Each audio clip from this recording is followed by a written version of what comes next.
Futsal basketball. That's what I call this one just because I didn't really have anything else to call it. But it's nothing fancy. It's 4-on-4, it's 5-on-5, it can be 3-on-3, usually on a volleyball court, typically with lower rims to make shooting easier. In this context, in this game, this is at camp, we played, I think, 4 or 5 passes in a row before you could shoot.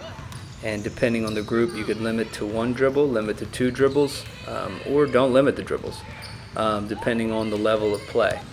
In this group, this is pretty easy for them.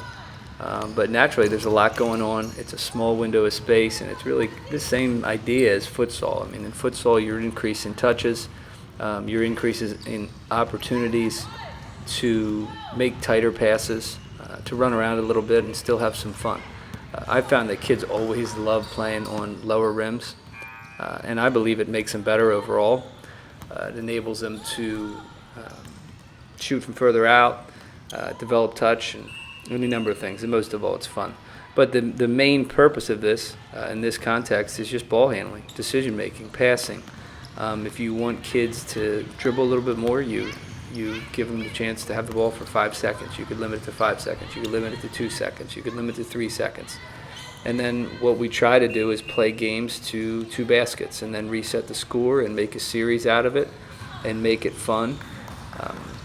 Oftentimes I've found that when kids do something like this in a tighter context, when you give them more space, I mean, what happens? The game just gets easier.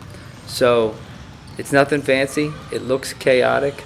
But as is typical, oftentimes embracing the chaos is one of the best teaching tools, and really it depends on what you want to accomplish. And in this context, we wanted as many game-like situations and tight window passes as possible. Sometimes you want to give kids more space, sometimes you want to shrink their space.